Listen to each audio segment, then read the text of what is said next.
కూడా. పరకామణి ఎపిసోడ్కి సంబంధించి కూడా జగన్ ఏం మాట్లాడాడో ఒకసారి చూద్దాం. పరకామణి కేసు అసలు ఆశ్చర్య కలిగించే కేసు. నిజంగా ఈరోజు నిజంగా పరకామణి అనేది అసలు కేసు ఏంది అని ఒకసారి చూస్తే, ఆ రోజు హుండీ డబ్బులు లెక్కిస్తూ లెక్కిస్తూ చిన్న చోరీ, 9 నోట్లు, $9 వర్త్ 72,000 ఇండియన్ కరెన్సీ, $9 $9 నోట్, అది చోరీ, లెక్కిస్తూ చోరీ. ఆ దొంగను పట్టుకున్న పోలీసు అధికారి మరణించేలా చంద్రబాబు వ్యవస్థలను దిగజార్చాడు.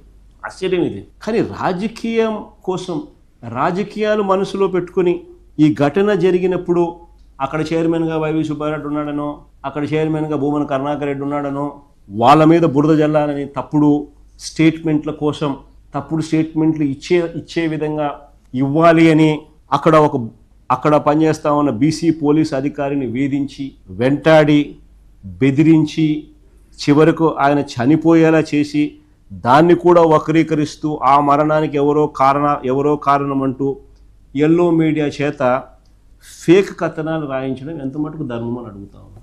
ఇది ఎంత మటుకు సమంజసం అని అడుగుతా ఉన్నాం. నేను అడుగుతా ఉన్నాను మిమ్మల్ని అందరినీ కూడా, మీ ద్వారా రాష్ట్ర ప్రజలందరూ కూడా చూడమని అడుగుతా ఉన్నాను. దొరికిన దొంగ జిఆర్ స్వామి మఠంలో క్లర్కుగా 30 ఏళ్ల నుంచి పనిచేస్తూ ఉన్నాడు.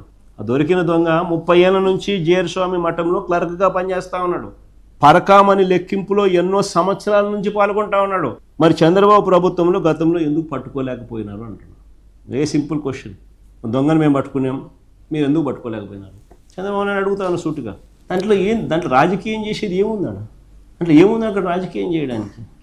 72,000 కోట్లు, $9 నోట్లు దొరికితే 14 కోట్ల రూపాయలు ఏకంగా టీటీడీకి వాళ్ళు రాసిస్తే వాళ్ళ ఆస్తులు, నిజంగా దానికి అసలు ప్రపంచ చరిత్రలో ఎప్పుడు జరగవిట్టా.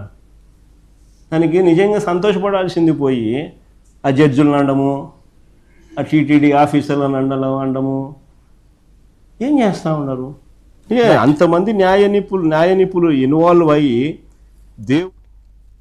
రైట్. ఇది జగన్ ప్రస్తావించిన దాంట్లో. సో చరిత్రలోనే ఇదొక గొప్ప విషయం. ఏంటి గొప్ప విషయం?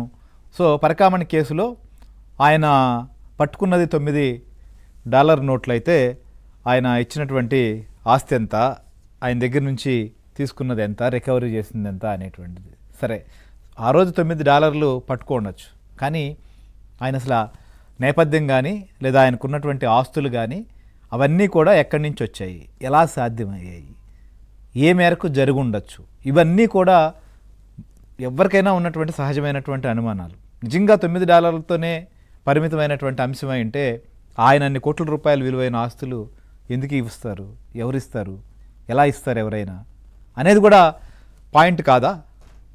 సో మొత్తానికైతే మాత్రం ఈ వ్యవహారాలని చాలా చిన్నవి చేసి చూపించేటువంటి ప్రయత్నం జగన్మోహన్ రెడ్డి చూశాడు. ఎందుకంటే ఇక్కడ ఆరోపణలు ఎదుర్కొంటున్నది ఈ కేసు సంబంధించినటువంటి ఎపిసోడ్లో ప్రస్తుతం టీటీడీ చైర్మన్గా అప్పట్లో టీటీడీ చైర్మన్గా ఉన్నటువంటి సుబ్బారెడ్డి కావచ్చు, అలానే భూమన కరుణాకర్ రెడ్డి, వీళ్ళకి సంబంధించినటువంటి అంశాలపైన రాజకీయంగా కావచ్చు లేదా కేసు పరంగా కూడా వారిని విచారించడం జరిగింది.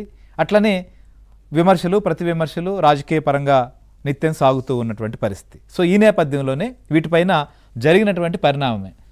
సో ఈ కేసుల విషయంలో ఎక్కడా కూడా ఆయన జగన్మోహన్ రెడ్డి గారు ఎల్లో మీడియా అంటూ ప్రస్తావించారు. సో 2 గంటల 40 నిమిషాలు మీరు ప్రెస్ మీట్ పెట్టారు.